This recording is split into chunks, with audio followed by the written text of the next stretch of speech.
The Dodger outfield is going to be severely hampered for at least a couple of weeks. Luc Robitaille doesn't anticipate a coaching change for the Kings, and LAFC is one win away from making a name for itself on the world stage. Good morning. I'm James, and this is your daily dose of sports and snark for the greatest sports city in the world, Los Angeles. This is the faithful Angelenos morning report. It's May 7th, 2025. Hey, do you like being in the know about LA sports? Well, if you do, click the like button. Click the subscribe button. There's a notification bell. Hit that. It'll let you know when we drop new content. Sharing is caring. Let people know we exist. And by all means, comment. Now, before we go through the news and notes, a look at the scoreboard. Miami 5, Dodgers 4. It took 10 innings to do it, but all hail the Marlins. I think they won a game. Who knew they could do that? Who knew? But if there is a plus for LA, the Dodgers' magic number was trimmed to 127 because, of course, we are petty here. Also, the Dodgers are at Miami again today at 1:40. What do you say we get to the news? Teoscar Hernandez, who is off to a fine start this season, is the second Dodger regular to go on the injured list. He has a grade 1 adductor strain, which, by the way, means groin. And as you all know, we have a very strict don't go into detail about men's groins policy here at Faithful Angelenos, so we'll punt on that. Dave Roberts said that there wasn't a timeline for Hernandez's return, which means he could be out, quote, for a while, unquote. Now look, maybe that's true, maybe that's not. I don't know what for a while means. They're being vague. But a grade 1 strain typically takes a week, maybe 2 to heal. So they put Hernandez on the 10-day injured list. I would say this though, if you have tickets for a game and that ticket is out in the pavilion, you might have to hold your nose as if you were walking near a sewage plant because the Dodger outfield for the next couple of weeks is going to be pretty bad. Hernandez was hitting .315 with 9 homers. Meanwhile, the LA Times reported that once again, James Outman has been summoned from the Midwest manure pit to prove himself in the majors because if you look at the rest of the guys, oh boy, where does LA turn? You see, Tommy Edman, he was moved from outfield to second base because Ha-Seong Kim didn't make the cut in spring training. Edman, by the way, is the other Dodger everyday guy who's on the injured list. So the Dodgers have used the following people to fill the holes in the outfield. Chris Taylor, .217 average. Kike Hernandez, 179 batting average. Michael Conforto is hitting 146. Ick. Now, Andy Pages, who is at least hitting 274, he'll play in Hernandez's spot. That will be out and right. Outman, by the way, is going to head to center. None of this, by the way, is to suggest any of us panic. None of us is to suggest that the Dodgers are going to fall into last place. All I'm saying is when the Dodger outfielders come up to hit, that's the time to go to the concession stand. That's the time to go take a leak. It's just the latest edition of the Dodgers facing a team-wide medical bill that would bankrupt a third world country.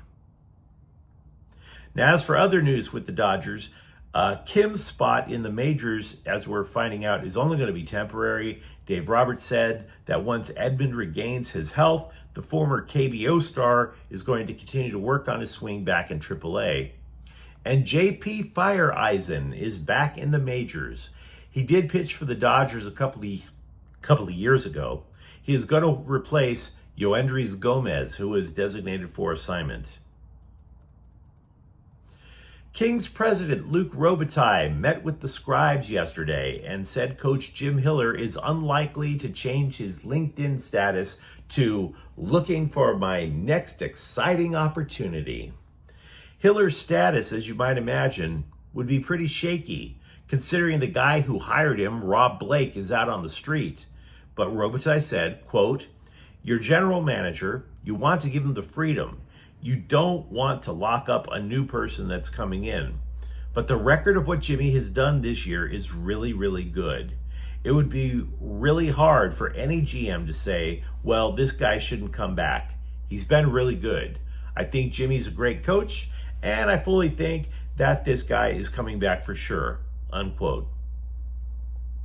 Robitaille said whoever replaces Blake will have the final say, but something tells me that a candidate for general manager better not insist in his interview that he wants to make a coaching change. Robitaille said one candidate he reportedly wants to talk with is Marc Bergevin, the former Montreal general manager who has been the senior advisor to Blake for the past 3.5 years. Now look, if it is Bergevin, then something I said yesterday would be wrong, just not completely wrong, because Bergevin didn't play for the Kings. But if it is the guy, they're promoting from within. And if they're promoting from within, that pretty much suggests to me that they're hiring the guy on the cheap. And if they're hiring the guy on the cheap, that also means that they're not going to buy out Hiller. So, I don't know necessarily if Bergevin's the guy, but it seems to me that that's kind of a hint as to what they're thinking. Cheap, cheap, cheap. Robitaille also said he has spoken with defenseman Vladislav Gavrikov about a new contract. He's a pending unrestricted free agent who filled in admirably while Drew Doughty was recovering from a busted ankle. The Kings, by the way, have $23 million in salary cap space, so they can afford him. They can. They also would probably want to keep restricted free agent Alex Laferriere. They would need a backup goalie, but that could come from Ontario. The one thing that the Kings prospect pool has, potential NHL goalies. So I wouldn't imagine a big free agent signing. For his part, going back to Hiller did speak with The Athletic, and he said he will accept no Rob Blake slander. Quote, I would say if you look back from 7 years ago to today, I would think Blakey's done an excellent job. How I'm judged, how Blakey is judged, it's out of my control. I'm proceeding for sure like I'm the head coach. Status quo for me, unquote. So if you're a Kings fan, let me know what you think, of course, in the comments thread. This has been referred to as the $10 million game. LAFC will face Liga MX Power America at BMO Stadium on May 31st with a spot in the FIFA World Cup on the line. The game is for the right to replace Leon, or Leon, in the international field, which will be held later this year. Leon, which is also from Liga MX, they were booted from the tournament because their ownership also owns another team that is in the same competition. Now, if you're a fan of the black and gold, I wouldn't blame you for getting stars in your eyes, for thinking big. The payday, being in the Club World Cup, would be in the millions. But I'm not suggesting that you should get excited over a paycheck that you will never see. They're not sharing it with the 3252. Not that I blame them. It's because of the possibility of who you could see your club face. The winner of the match goes into a group with Chelsea, a perennial threat in the Premier League. And by the way, should LAFC manage to escape pool play with the group, which includes a team from Brazil and a team from Tunisia, what's next?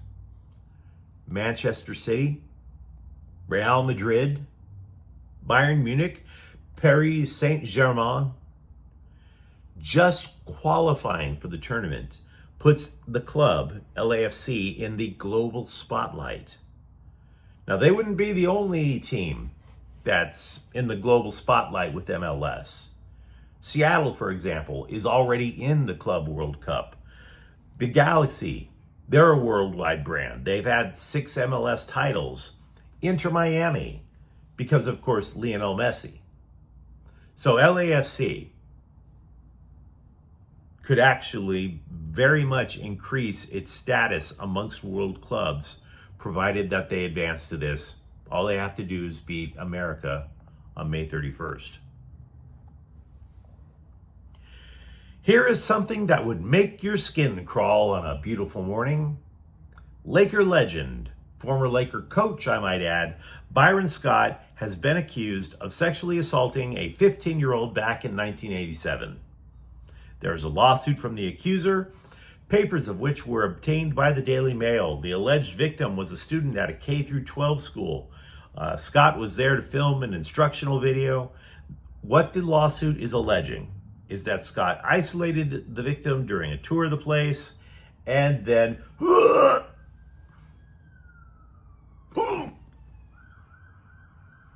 now, those stories are always a little gross.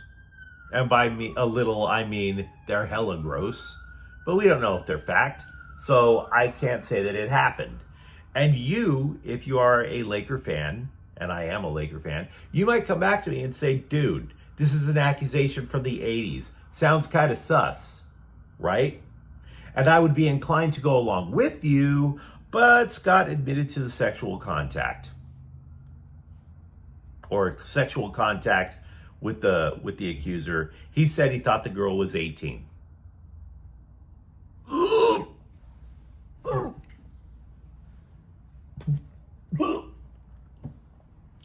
So Scott's lawyer said, quote, our client believed the plaintiff to be over 18 and had no idea she would claim otherwise until 35 years later. He respects girls and women, and the claims have blindsided him and his family, unquote. Now look,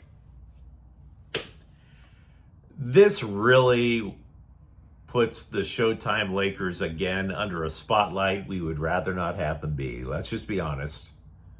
You know, you thought the James Worthy prostitution bust was a little gross. Maybe you've wondered for years, why, Magic? Why'd you do it? Right? You couldn't think it could get any worse than that, and now you get this story.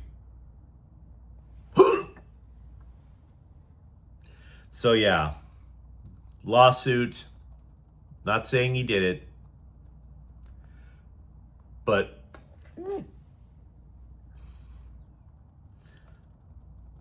beautiful basketball, but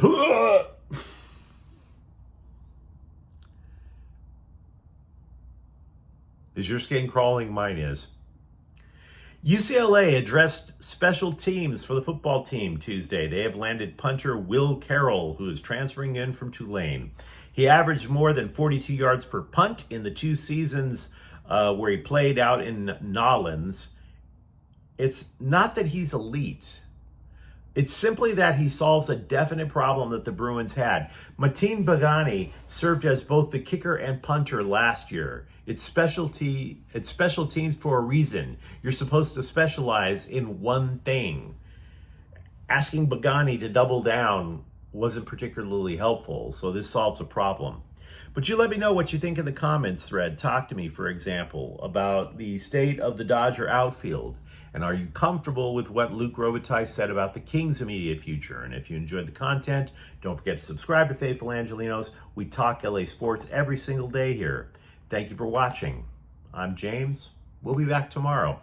Faithful Angelenos is a Kian Corte El Queso production. Take care.